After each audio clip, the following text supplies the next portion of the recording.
नमस्कार मित्रांनो, श्री स्वामी समर्थ. अरे बाळ, जेव्हा आयुष्य हसवेल तेव्हा समज चांगल्या कर्माचे फळ आहे, आणि जेव्हा आयुष्य रडवेल तेव्हा समज चांगले कर्म करण्याची वेळ आली आहे. एक वेळ माणसे लांब गेली तरी चालते, पण लांबून मजा बघणारी माणसे आयुष्यात नसावीत. प्रत्येकाचे दिवस पलटत असतात. आयुष्यात थोडी सहनशक्ती ठेवावीच लागते.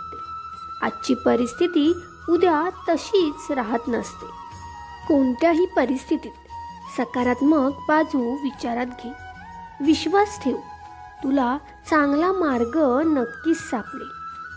स्वामी म्हणतात, माझा आशीर्वाद नेहमीच तुझ्या सोबत आहे. तू प्रामाणिक राहा आणि चिंता करू नकोस. तुझ्या मनात सुख आणि दुःख हे दोन वृक्ष आहेत. बाळ, तू ज्याला जास्त खतपाणी घालणार तेच वृक्ष जास्त वाढणार.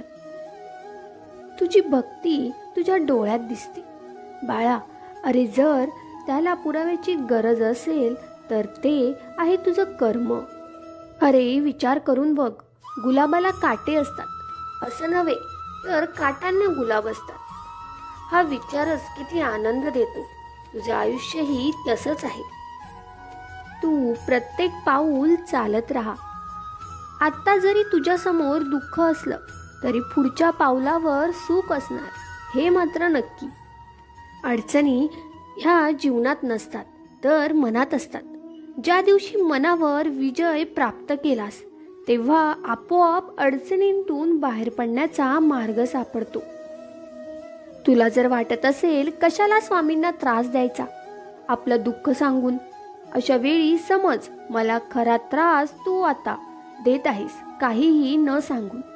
जीवनात कुठलंही वळण आलं तरी स्थिर राहा, कारण तुला स्थिर मनात माझं प्रतिबिंब दिसून येईल. विवेकबुद्धीने विचार करून निर्णय घेतला असशील तर माघार घेऊ नकोस.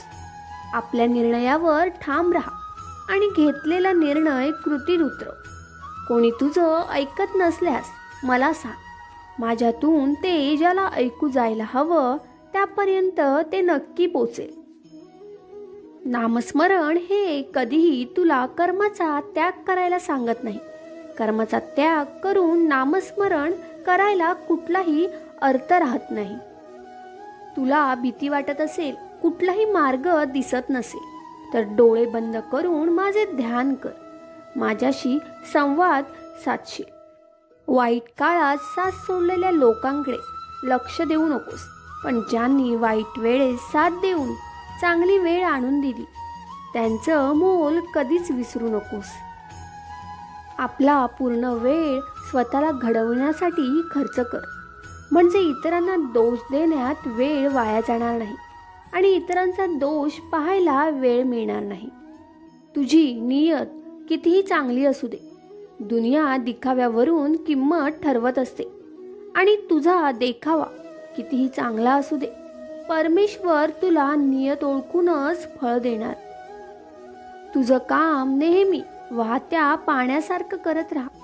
त्यात प्रामाणिकपणा असेल तर वाहत्या पाण्यामुळे जो काही वाईटचा कचरा असेल तो आपोआप किनाऱ्याला लागेल. ध्येय साधणं कितीही कठीण असो, जर तुझ्या मनात आत्मविश्वास असेल तर अशक्य काहीच नाही. जे कर्मच करत नाही तेच कायम नशिबाला दोष देत राहतात. त्यांच्याकडे तक्रारींचा कायम ढीग असतो. हातावरील रेषेमध्ये दडलेलं भविष्य पाहू नकोस. त्याच हाताने प्रामाणिकपणे काम कर. मुखात माझं नाम असू दे.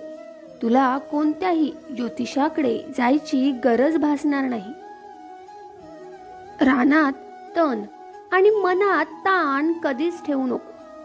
रानातलं तण पिकाचा नाश करतो आणि मनातला ताण जगण्याचा सर्वनाश करतो. माझं नामस्मरण ताणाचा सर्वनाश करतं आणि जीवनाचं सोनं करतं. श्री स्वामी समर्थ.